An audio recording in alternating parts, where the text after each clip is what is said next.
ओम शांति। ओम शांति। ओम शांति।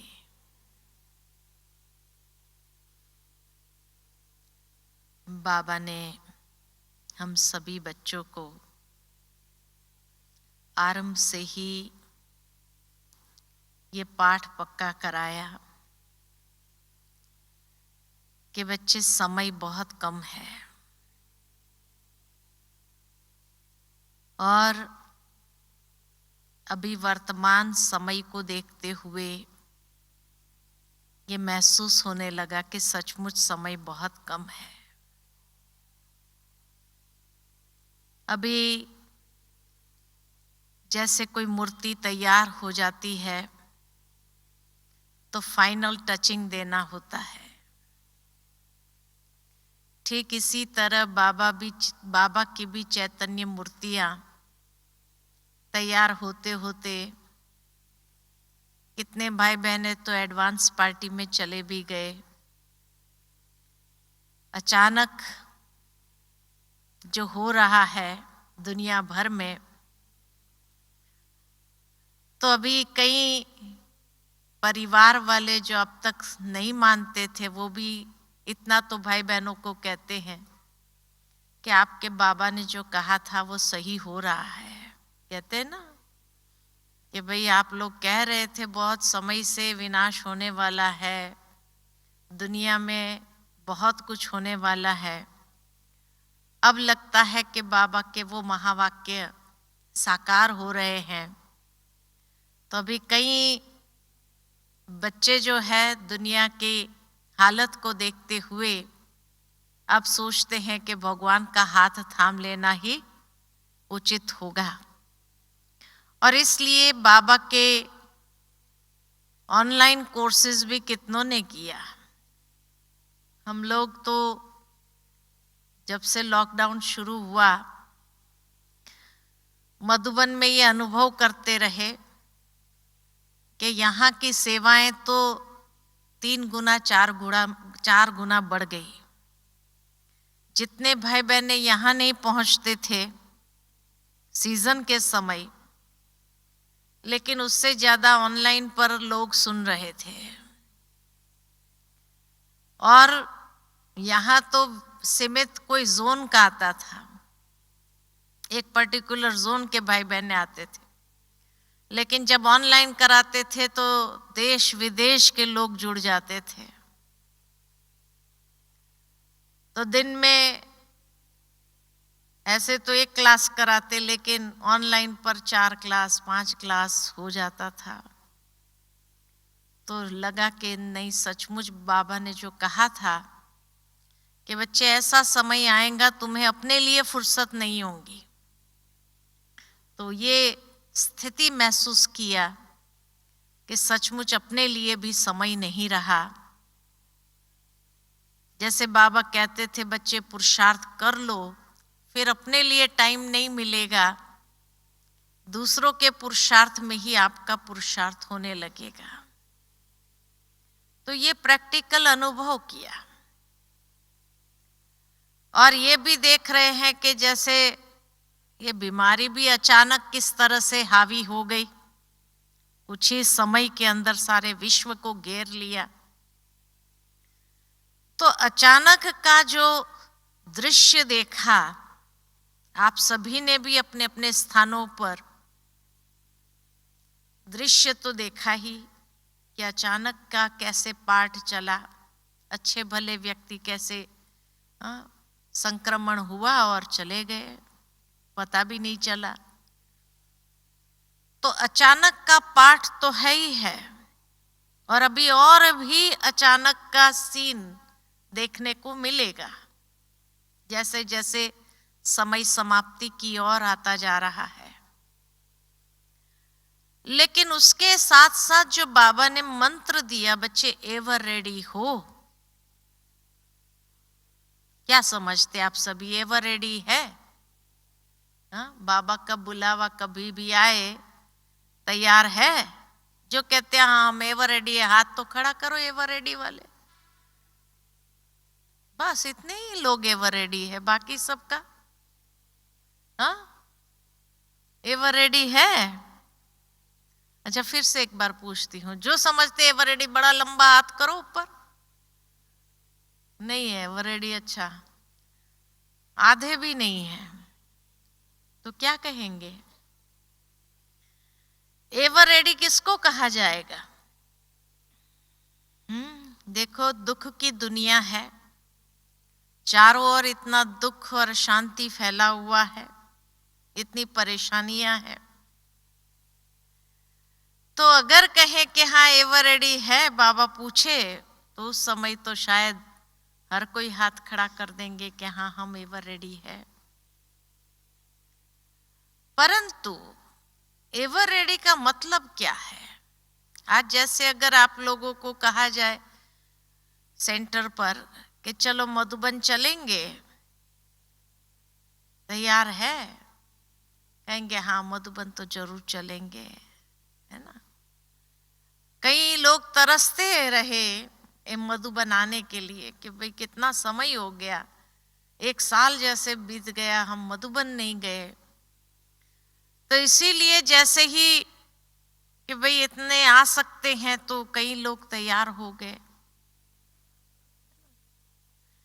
लेकिन अगर बहन जी कहे कि मधुबन तो जाना है,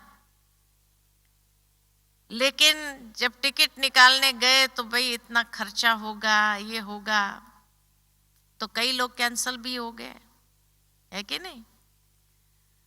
अगर मधुबन चलने की दिल है, लेकिन मधुबन तक आने का भाड़ा का पैसा ही नहीं है, तो कैसे मधुबन आएंगे?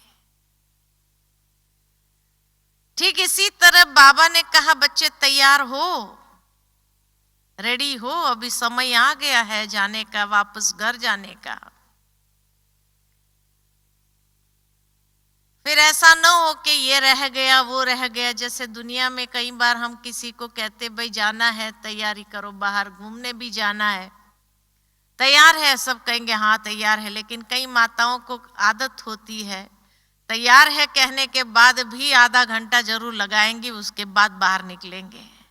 होता है ना ऐसा? भाई तैयार है तो क्या कर रहे हैं? भाई लोग कहते हैं ना तैयार है तो अभी क्या चल रहा है अंदर? जब सब सामान निकल गया, सब कुछ निकल गया, तो भी क्या करते हैं? ये चेक कर लेते, ये चेक कर, भाई हफ्ता तक जाना है तो भाई ये चेक कर। आधा घंटा क्या चल रहा है मालूम ही नहीं। अब उसको एवर रेडी कहेंगे? इसलिए देखा कि माताओं में बहुत कम हाथ उठा। क्यों? बाबा पूछ रहे एवर रेडी है तो क्या हुआ? अभी ये देखना पड़ेगा, वो देखना पड़ेगा, ये भी करना पड़ेगा, वो भी करना पड़ेगा, तो एवर रेडी कब होंगे फिर? हाँ, वही जो संस्कार बना है कि भाई हाँ तैयार है कह करके भी आधा घंटे तक अंदर से निकल ही नहीं रहे हैं, तो भाई लोगों का पारा चढ़ता है कि नहीं चढ़ता है?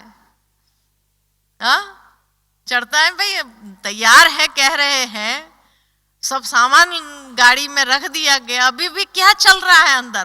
कहते कुछ नहीं, बस आ रहे हैं, बस आ रहे हैं, बस आ रहे हैं।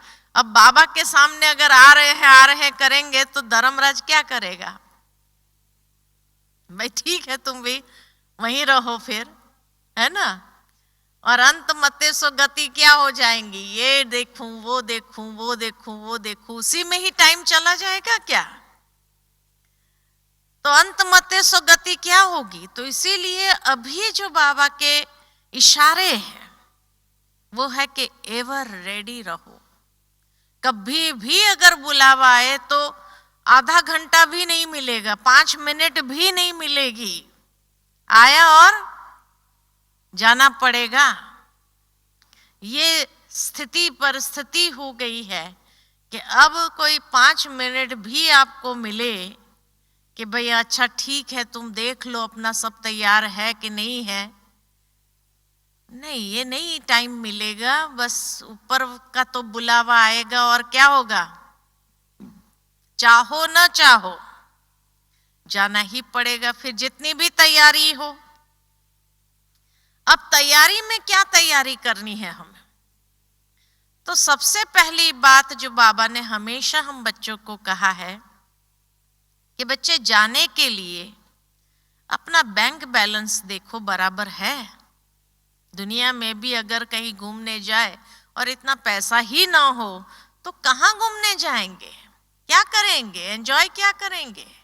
ठीक इसी तरह जाना है, हमें घर जाना है और वहां से नई दुनिया में आना है, तो मेरे पास इतना जमा का खाता है, ये देखो मेरी तैयारी है, जमा इतना किया हुआ है या नहीं किया हुआ है। अच्छा, क्या जमा का खाता चाहिए, कौन सा जमा का खाता भी चाहिए? 3 जमा के खाते भरपूर होने चाहिए, जिसके लिए कहा जाता हाथ भरतू जा रहे हैं, नहीं तो खाली हाथ जा रहे हैं, है ना। तो बाबा के बच्चे हाथ खाली नहीं जाते हैं, बाबा के बच्चे अगर जाएंगे तो सब भरपूर हाथ जाएंगे। अब भरपूर हाथ कैसे जाएंगे? वो एक कहानी याद आती है कि एक बार एक सेठ जी था, कभी कोई सत्संग आदि में नहीं जाता था। उसकी पत्नी बड़ी धार्मिक वृत्ति वाली, कोई भी सत्संग में जाती रही। कोई एक बहुत बड़ा कथा कराया था शहर में, सारे लोग जाने वाले थे, तो पत्नी ने अपने पति से कहा, भाई इतना बड़ा कथा कराया है, पहली बार अपने शहर में, उसके लेक्चर इतने अच्छे होते हैं, आप चलो ही चलो, चलो ही चलो। सेठ जी को जैसे तैसे तैयार तो किया, चलो ही चलो, चलो ही चलो करके, और जैसे ही वहां पहुंचे तो वहां सत्संग में महात्मा जी ने कह दिया कि भाई खाली हाथ आए थे, खाली हाथ जाना है। अब ये सेठ जी बड़े परेशान हो गए कि मैंने जिंदगी भर इतनी मेहनत किया, इतना कमाई किया, और मैं कुछ भी नहीं ले जाऊंगा।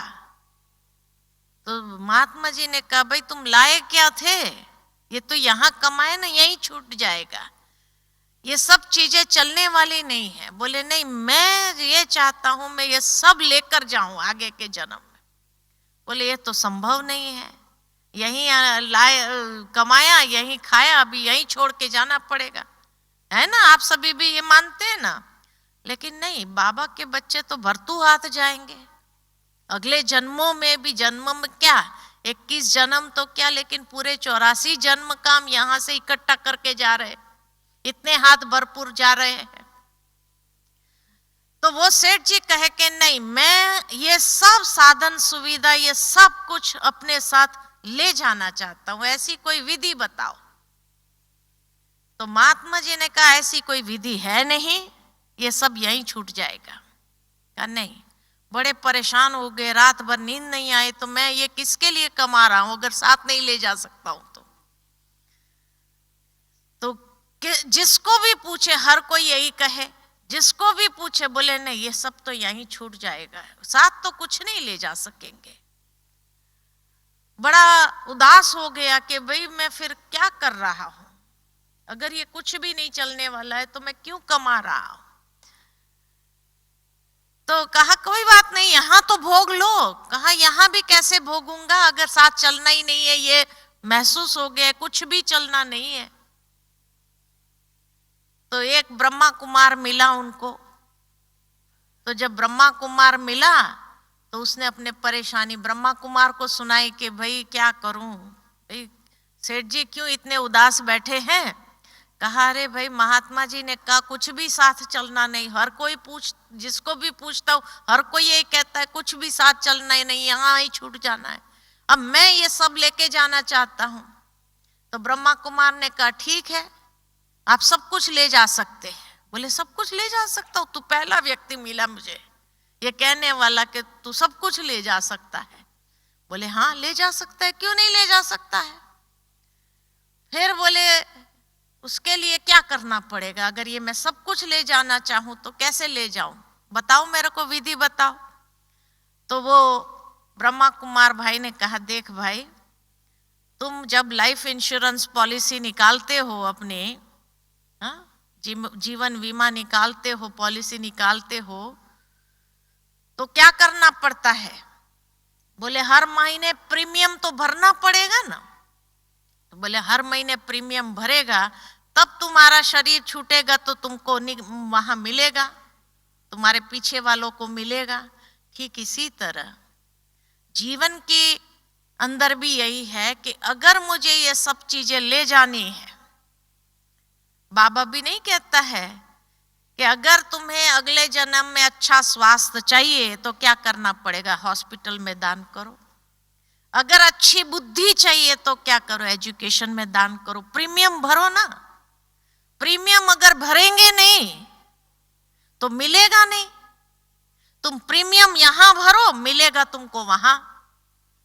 इसी तरह बाबा भी कहते हैं, बच्चे तुम यहां अपना तन मन धन समय श्वास शक्ति जो सफल कर रहे हैं यहां पर, सतयुग में क्या होगा, भरपूर हाथ मिलेगा कि नहीं। तो प्रीमियम यहां भर रहे हैं और वहां हमें भरपूर मिलता है। एक का पदम गुना, 100 गुना भी नहीं, एक का पदम गुना मिलता है। और कितने जन्म उसको हम खा सकते हैं, तो भरपूर हाथ नहीं जा रहे हैं। तो ये है साथ ले जाने का तरीका। तो कहा ये बात तो सही है, चलो अब तो मेरे को विधि मिल गई साथ ले जाने का, तो अब तो मैं सफल करूं। तो उसने सफल करना चालू किया।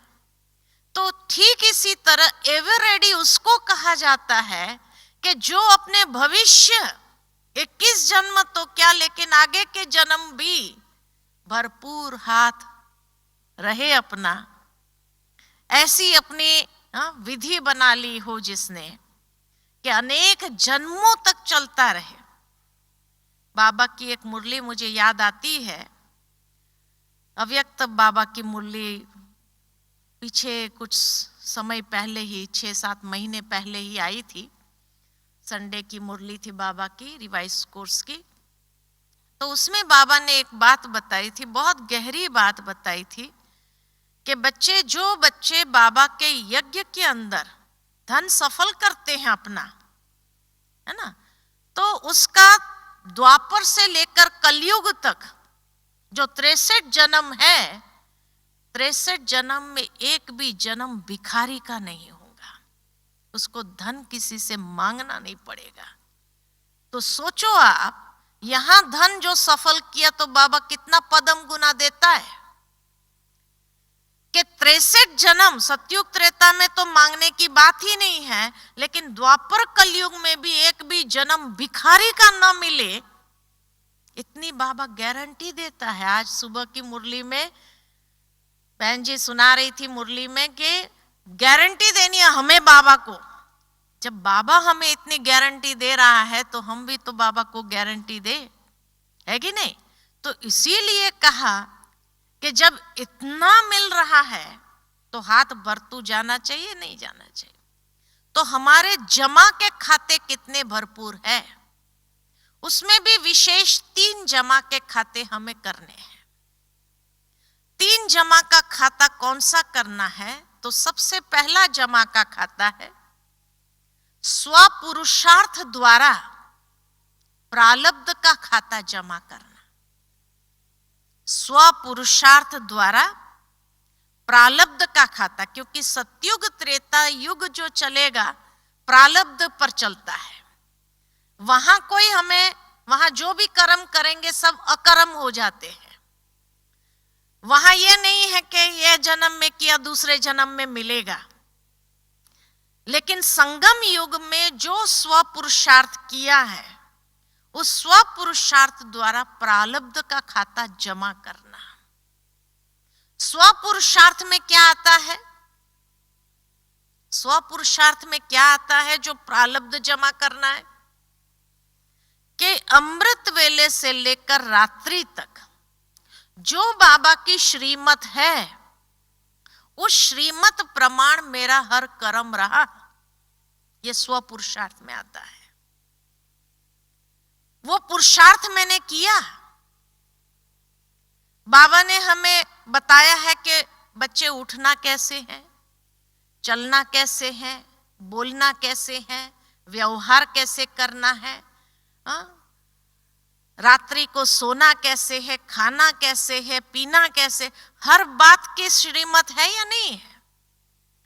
तो उस श्रीमत को पकड़ करके जो कर्म हम कर रहे हैं, यह स्वपुरुषार्थ हो गया। मैंने किसी के साथ भी अच्छा व्यवहार किया,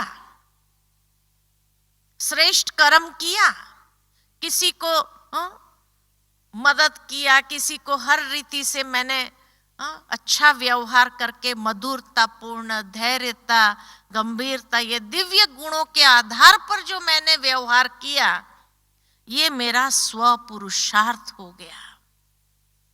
ये स्व पुरुषार्थ हो गया।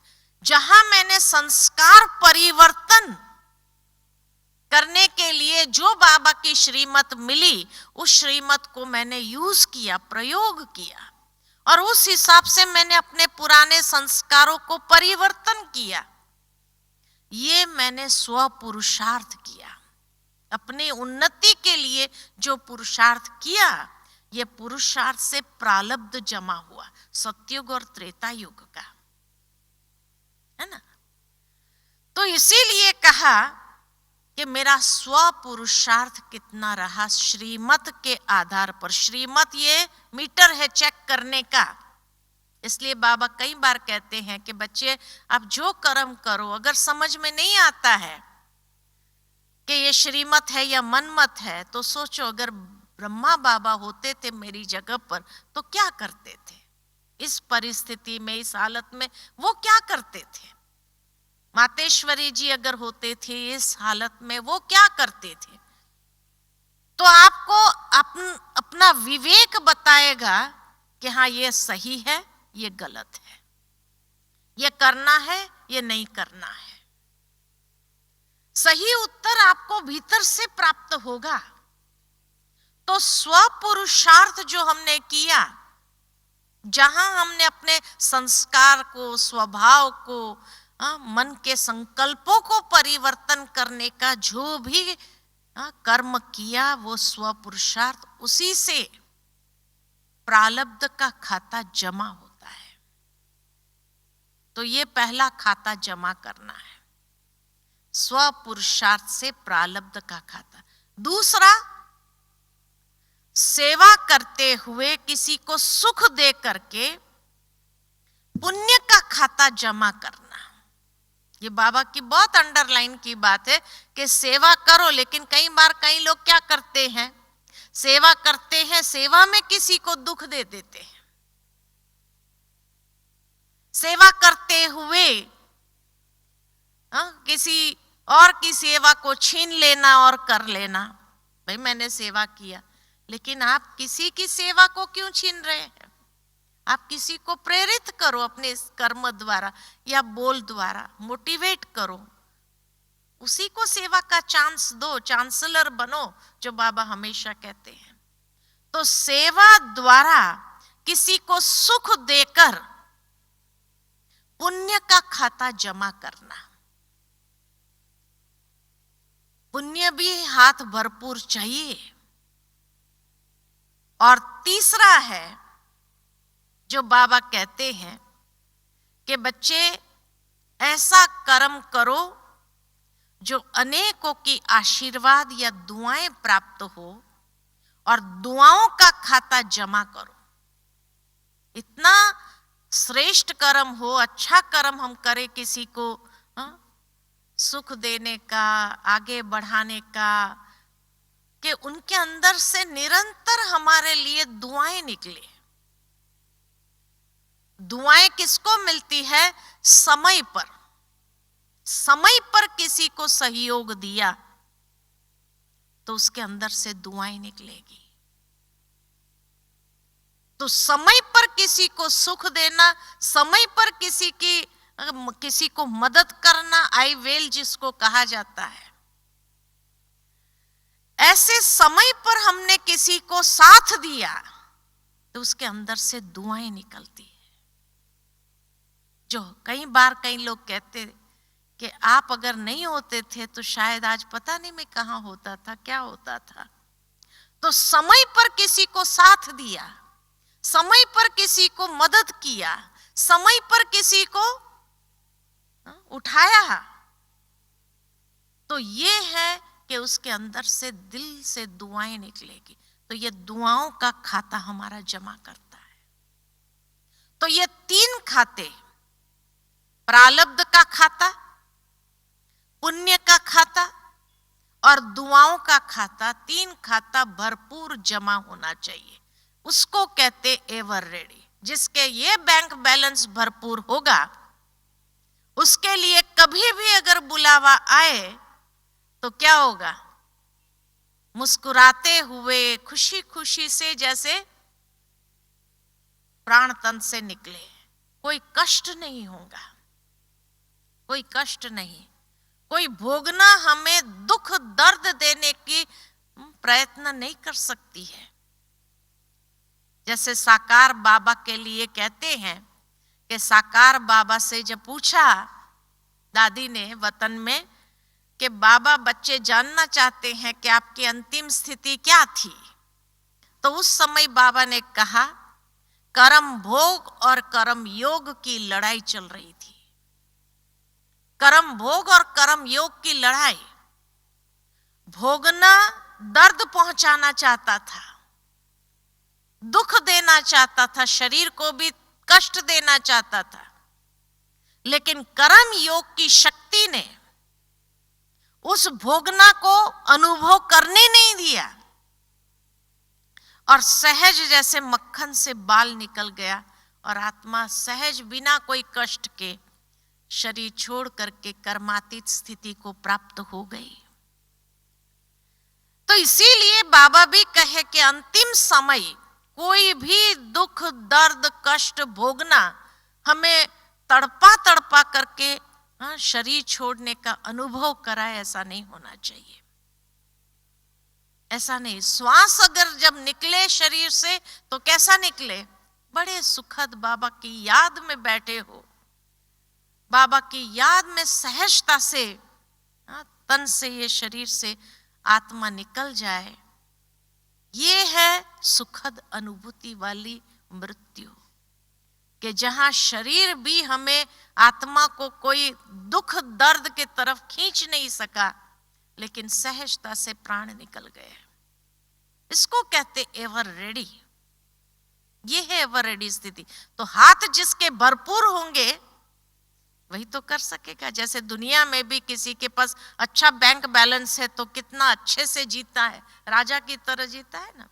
तो जहां मृत्यु हमारी ऐसी हो, कैसी, सहजता से, कोई तकलीफ नहीं हो, किसी और को भी तकलीफ देने वाली नहीं, किसी के हाथ से कोई सेवा लेने वाली ना हो, किसी के हाथ से एक पानी का ग्लास भी लेना ना पड़े, ऐसी अंत सुहानी हो जिसको कहा जाए, तब कहेंगे कि हाँ इसका बैंक बैलेंस इतना भरपूर था कि अंतिम समय भी किसी से सेवा लेनी न पड़ी।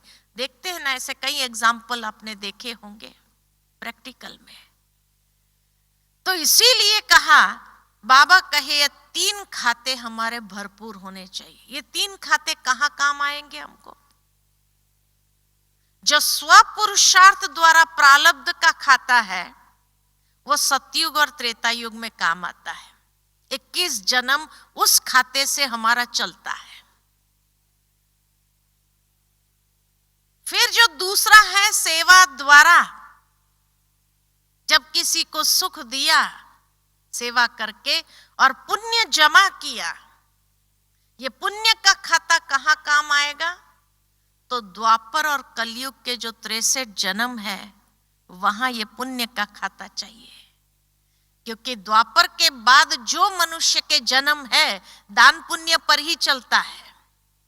दान किया पुण्य कमाया, एक जन्म राजा बन करके दान किया अगर, तो पुण्य इतना कमा लिया जो अच्छे से जिंदगी जी सके।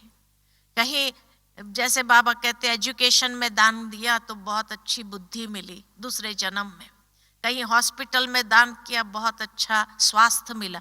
तो इस तरह से चलता है द्वापर से कलयुग तक के सारे जन्म, दान करके पुण्य जमा करना। लेकिन हमारा पुण्य का खाता इतना जमा हो यहां से ही जो वहां पर सहजता से हम उस पुण्य के आधार पर चलते रहे, पुण्यशाली आत्माएं बनकर के चलते रहे, और वहां जो पुण्य के आधार से जो प्राप्ति होगी उस संस्कार के आधार से भी वहां पर भी हम खूब दान पुण्य करके और अपना जीवन कई बार कई लोग नहीं कहते बहुत अच्छी जीवन होती है, तो क्या कहते हैं, जैसे 20 नाखूनों से दान किया है, 10 उंगलियों से जैसे दान किया हुआ है, तब इतना अच्छा उसको मिला। तो इतना पुण्य जमा हो जो वहां पर हमें 63 जन्म उसी के आधार से हमारा चलता जाए, और इतने अच्छे संस्कार हो जो एक ब्रह्मा बाबा का जब जीवन देखते हैं, बाबा कई बार कहते हैं, साकार बाबा के लिए भी शिव बाबा ने कहा है कि कितना अच्छी क्वालिटी का जीवन था बाबा का।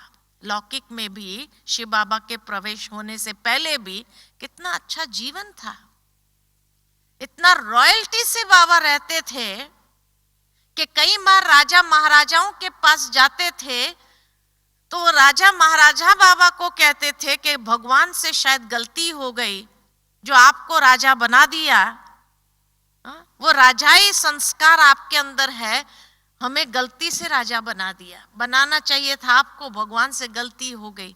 तो बाबा क्या कहते थे, बाबा कहते थे भगवान से कभी गलती होती नहीं है। तो सोचो कि कितना वो पुण्य का खाता जमा किया था जो लास्ट जन्म में भी बाबा का इतना अच्छा जीवन था।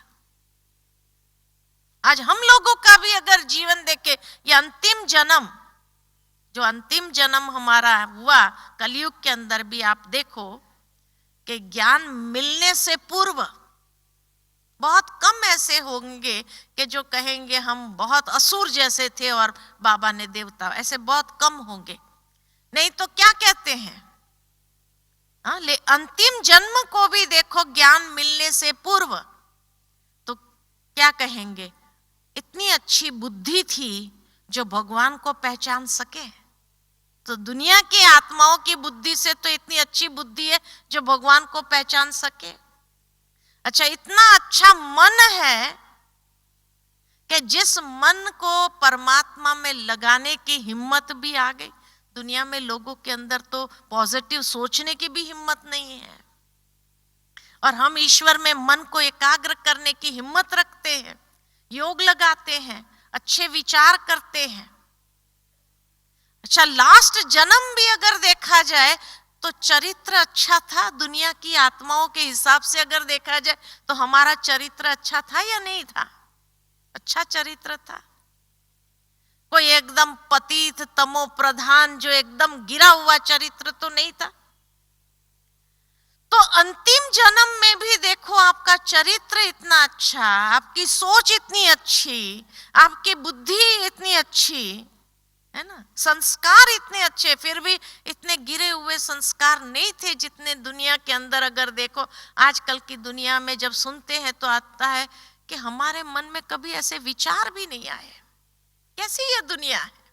आजकल कई छोटे बच्चों को देखते हैं, इतना विकृत दिमाग होता है। तो क्या कहते हैं, हम भी बचपन गुजारे हैं, वो बचपन के दिन इतने अच्छे लगते थे हमें, लेकिन हमारे मन में कभी ऐसे विचार विकृति के नहीं आए जो आजकल के बच्चों के अंदर देखते हैं। प्रैक्टिकल आप देखते हैं कि नहीं देखते हैं? तो मन इतना अच्छा, बुद्धि इतनी अच्छी, चरित्र इतना अच्छा, कर्म फिर भी इतने अच्छे दुनिया के हिसाब से, तो लास्ट जन्म भी इतना अच्छा कैसे मिला? सोचो कैसे मिला।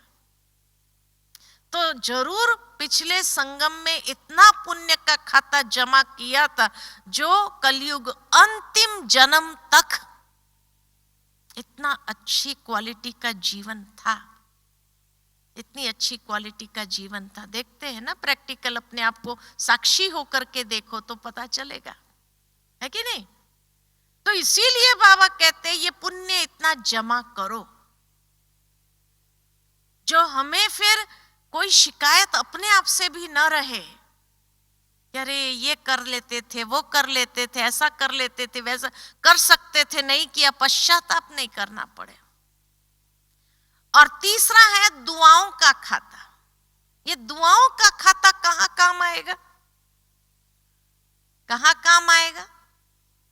विनाश के समय, अंतिम घड़ियों के समय, है ना, अंतिम घड़ियों के समय। जैसे अभी भी आप लोगों ने महसूस किया होगा कि आप लोगों में से कईयों को ऐसा हुआ होगा, कोरोना हुआ, संक्रमण हुआ, लेकिन फिर भी ठीक ठाक होकर के आ गए कि नहीं आए, है ना।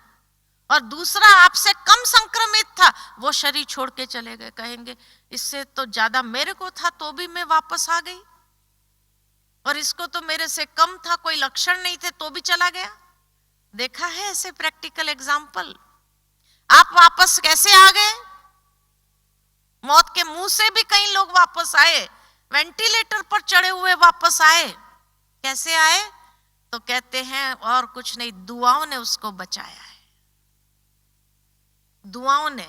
जैसे कई बार कईयों को बहुत बड़ा एक्सीडेंट होता है रास्ते पर चल करके, बहुत बड़ा एक्सीडेंट, कि गाड़ी की देख करके ये कहेंगे कि भाई इसमें कोई नहीं बचा होगा, लेकिन जब बाहर निकलते हैं तो अंदर जो बैठे हुए उनको खरोच तक नहीं आई होती है।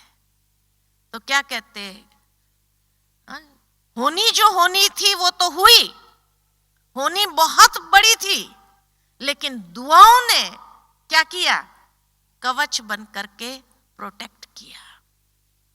और कई ऐसे भी देखे होंगे, सीढ़ी, 2 सीढ़ी, लास्ट की सीढ़ी से नीचे उतरते गिरे और चले गए, ऐसे भी है कि नहीं। तो जो बचाता है इंसान को या कवच बन जाता है मनुष्य के लिए, वो है उसके दुआओं का खाता। तो अंतिम समय जो बाबा कहते हैं, बच्चे दुख के पहाड़ गिरने वाले हैं, चारों ओर से पेपर आएंगे। अभी तो एक पेपर आता है बीमारी का तो भी हम ये हो जाते हैं, परेशान हो जाते हैं। जब सोचो चारों ओर से पेपर आएगा, प्रकृति का भी होगा, परिस्थितियों का होगा, शारीरिक पेपर होगा, ये चारों ओर से जब पेपर आएंगे एक साथ में, तो दुआओं का खाता कितना चाहिए जो उसे सहज मक्खन से बाल की तरह निकल सको। इसलिए बाबा कहे कि दुआओं का खाता भी जमा भरपूर होना चाहिए, नहीं तो अंतिम समय कितना परेशानी से शरीर छोड़ना पड़े। इसीलिए जितना दुआएं, दादी जानकी हमेशा कहते थे कि ये सीजन है दुआएं देने की, दुआएं लेने की। जैसे कोई किसान सीजन में अगर बीज बो दे तो कितना मल्टीपल होकर के उसको प्राप्ति होती है, लेकिन सीजन के समय आलस अलबेलापन किया और बीज बोया ही नहीं उसने, तो बाद में क्या होगा? पश्चाताप करना पड़ेगा। ठीक इसी तरह संगम का ये समय जो है, जितना दुआओं का खाता जमा कर सको अपना, उतना कर सकते हैं। कोई मनाही नहीं है, किसी के लिए कोई रोक टोक नहीं है, किसी को सुख देना है। अब जितना सुख देते जाएंगे, समय पर किसी को साथ दे दिया, समय पर किसी को हिम्मत के 2 वचन कह दिए, समय पर किसी को उमंग उत्साह बढ़ा दिया, इसमें कौन सा खर्चा लगा हमारा? बताओ, कोई खर्चा लगता है? समय पर किसी को हमने, कहते हैं ना, हाथ दे दो बस, और गिरे हुए को उठा दिया हमने, शुभ भावना शुभ कामना रख करके उसको उठा दिया। कितनी अंदर से दुआएं देगा। एक आप है जिसने मेरे को ठीक समझा, और मुझ गिरे हुए को भी आपने उठाया, तो दुआएं देगा कि नहीं देगा? ये दुआएं अंतिम समय ऐसे काम करेगी जैसे कवच, जिसके लिए जो बाबा कहते हैं बिल्ली के पुंगरे आग में भट्ठी में होने के बावजूद भी बच गए। ठीक इसी तरह अनुभव होंगे कि चारों तरफ परिस्थितियों का, परीक्षाओं का, पेपर का सेक था, लेकिन उस सेक के बीच में भी ये दुआओं ने मुझे बचाया। हर प्रकार की परिस्थिति में भी ये दुआएं मेरे काम आ जाती है, और ये दुआएं कितना अच्छे से हमें सुखद अनुभूति देती है। रात को सोने जाओ, नींद की गोली नहीं लेनी पड़ेगी अगर दुआओं का खाता भरपूर है तो। बाबा की याद में सहजता से आप सोएंगे, और सुबह उठते ही अमृत वेले आंख खुले और बाबा की याद में एकदम मस्त होकर के बैठो, आप मिलन का अनुभव कर सको। संगम में अगर ये प्राप्ति भी हमें अनुभव हो जाए तो ये दुआएं कितनी जमा होनी चाहिए बताओ। नहीं तो अमृत वेले मेहनत करके उठ करके आकर दौड़ करके यहाँ बैठते भी है और बैठने के बाद भी जुट के आते रहे, सोते रहे बाबा के सामने, तो क्या कहेंगे? दुआओं का खाता नहीं है, तभी झोला खा रहा है ना। तो इसीलिए आवश्यकता है कि दुआएं होंगी ना तो इतना हल्कापन अनुभव कराएगा और हल्केपन के साथ प्रेम से बाबा को बैठ करके सहजता से याद कर सकेंगे, सुखद अनुभूति कर सकेंगे। उस याद में भी आनंद आएगा, है ना। बाबा ने एक मुरली में कहा था कि जैसे कोई व्यक्ति के ऊपर बोझ हो तो वो झुक जाता है ना, तो अमृत वेले भी अगर झुक जाना तो इसका मतलब कोई ना कोई कर्मों का बोझ ऐसा है जिस बोझ से आप झुक रहे हैं। जो झोला खा रहे हैं ना, नींद में एकदम ऐसे हो जाते हैं, तो क्या कहेंगे? बोझ है तभी तो एकदम झुक गया। तो जब दुआओं का खाता होता है तो वो ऐसे नहीं होता है, वो ऐसे होता है हल्के होकर के, प्यार से बाबा की याद। इसीलिए जब ऐसी अनुभूति हो कि मुझे बहुत नींद आ रही है, झुक रहे हैं, हम झुक रहे, दब रहे हैं, तो याद रखो दुआएं कमाना चालू करो। किसी भी तरह से दुआएं कमाना चालू करो, किसी को सुख दे करके भी। जितनी दुआएं इकट्ठे करेंगे आप हल्के होते जाएंगे, एकदम हल्के होकर के बैठेंगे, नींद आएगी नहीं, झुकेंगे नहीं आप, उस बोझ तले झुकना नहीं होगा, सहजता से अलर्ट होकर के बैठेंगे, बाबा से एकदम आशीर्वाद को अनुभव करते जाएंगे, परमात्मा दुआओं को भी अनुभव करते जाएंगे। जितना आज्ञाकारी, वफादार, ईमानदार, फरमानवरदार होकर के चलेंगे, परमात्मा की दुआएं प्राप्त होने लगेगी। और मनुष्य को जितना भी हमने सुख दिया, अपने अड़ोस पड़ोस जिसको भी हमने सुख दिया, मदद किया, सहयोग दिया, खुशी दिया, किसी को सुख दिया, बस उसी से दुआएं कमानी है, ये नहीं आता है। अगर उसी से हम हल्के हो जाएंगे, सारा बोझ हमारा खत्म हो जाएगा, तो आप अनुभव करके तो देखो, अनुभव करके देखो। कई बार जो कई लोग कहते हैं हमको अमृत वेले कितना मेहनत करते तो भी उठना मुश्किल होता है, क्या करे? दुआएं कमाना चालू करो, आपको अमृत वेले मेहनत नहीं लगेगी, सहजता से उठ सकेंगे। कितने भी बजे सोए आप, कई लोग सोचते भाई मैं रात को देरी से, मेरे को ड्यूटी ऐसी है, देरी हो जाती है इसीलिए सुबह उठना मुश्किल होता है। नहीं, आपकी नींद ऐसे खुलेगी, बाबा ऐसे उठा देंगे आपको, ये अनुभव होगा। लेकिन इतने हल्के तो बनो, हल्के होंगे तभी तो हो सकेंगे। भारी होते जाएंगे, इतना हम दूसरों से सेवा लेते जाएं, दूसरों से ये करते जाएं, अपने ऊपर बोझ चढ़ाते जाए, हाँ सोचेंगे भाई आलस अलबेल, मैंने तो अपनी ये टाल दिया, देखो उसने सेवा उससे करवा लिया मैंने। फायदे में कौन हुआ, नुकसान में कौन हुआ? फायदे में तो वो रहा जिससे मैंने करवाया, नुकसान में कौन रहा? मैं रही। तो क्यों ना मैं खुद करूं, जितना हम खुद करते जाएंगे। यहाँ जैसे बाबा कई बार कहते हैं कि आलस अलबेलापन जब आते हैं ना, तो डनलप के तक्के लगा करके अपने आप को सुख देने का प्रयत्न करते हैं कि ये सेवा से मैंने बचा लिया, ये कार्य से मैंने अपने आप को बचा लिया। अरे भाई बचाया नहीं, क्या किया? बोझ इकट्ठा किया। और फिर आप सोचते इतना काम भी नहीं होता है, लेकिन फिर भी सुबह उठना बड़ा मुश्किल हो रहा है। तो सोचो, इसीलिए कहा कि जितना ये हड्डियां स्वाहा करते हैं यज्ञ के अंदर, दधीची ऋषि के समान। बाबा की कुछ दिनों पहले की मुरली आई, साकार मुरली, जिसमें बाबा ने कहा दधीची ऋषि के समान हड्डी स्वाहा करनी है यज्ञ के अंदर। अर्थात सेवा करने में, किसी को सुख देने में इतना स्वाहा करो अपने आप को, उतना ये हड्डियां पावन हो जाएगी। और जितनी ये हड्डियां पावन होंगी तो उसके लिए अमृत वेला मेहनत होगा क्या? कभी कोई मेहनत नहीं होगा। हल्के फुल्के हो जाएंगे, हल्के फुल्के होकर के जैसे बाबा की याद में बैठेंगे, उड़ गए। तो ये दुआओं का खाता अंतिम पेपर जो आने वाले हैं, जिस समय दुख के पहाड़ गिरने वाले हैं, ऐसे समय पर ये दुआएं क्या करेगी? जैसे उड़न खटोला बन करके हमें उस परिस्थिति से सहजता से बाहर निकाल देंगी। पानी पर लकीर की तरह जैसे आई और गई, निमित्त मात्र आई, होनी थी इसलिए होनी आई, लेकिन वो होनी मुझे तकलीफ देकर नहीं जा सकी, वो उसके पहले ही निकल गई।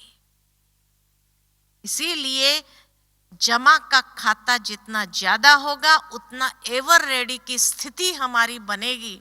और जो एवर रेडी होंगे तो अचानक भी अगर कोई भी पेपर आया उसको भी पास करना उसके लिए सहज हो जाएगा।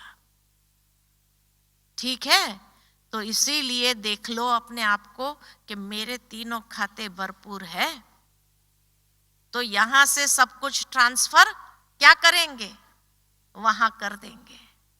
वो रामायण के अंदर बात आती है कि जब केवट श्री राम को नदी पार कराने के लिए पार कराई और फिर जो है भाई भाड़ा देने के लिए श्री राम ने अपनी अंगूठी निकाल करके दिया, तो केवट ने क्या कहा? केवट ने कहा, अरे भाई तू भी नाविक मैं भी नाविक, नाविक एक दूसरे से क्या भाड़ा ले सकता है? नाविक एक दूसरे से भाड़ा नहीं ले सकता है।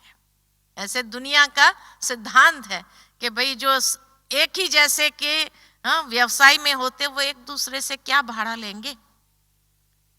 तो कहा तू भी नाविक मैं भी नाविक, मैंने तो नदी पार करा दी, तू तो संसार पार कराने वाला है, इसलिए तुमसे मैं क्या भाड़ा लूं, लेकिन फिर भी अगर तुम देना ही चाहते हो तो यहां नहीं वहां दे देना, है ना, वहां दे देना। तो जब वहां दिया तो कितना लिया? अगर वहां एक अंगूठी लेता था और अंगूठी तो यहीं छूट जाती थी, लेकिन वहां देने में कितना हुआ? हाँ, पदम गुना प्राप्त कर लिया।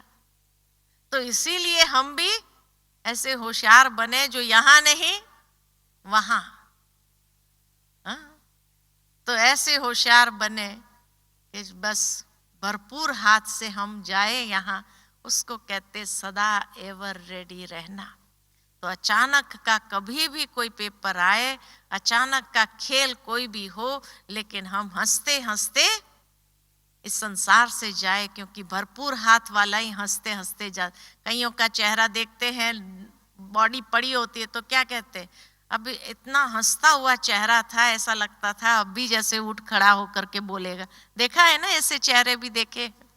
तो इसी तरह हमारा भी ऐसा चेहरा हो अंतिम समय, जो कोई भी हमारे चेहरे को देख करके भी ये प्रेरणा ले कि जैसे अभी खड़े होकर के उठ करके बात करेंगे। हाँ, अंतिम समय चेहरा भी कितना फ्रेश और एकदम सुखद अनुभव वाला है। तो ऐसा चाहेंगे ना, अंत घड़ी कैसी होनी चाहिए? ऐसी होनी चाहिए। तो उसको कहा जाता, अगर हाथ भरपूर होगा तो अचानक के पेपर में भी हम सुखद अनुभूति के साथ बाबा की गोद में सहजता से पहुंच जाएंगे। ठीक है? अच्छा, ओम शांति।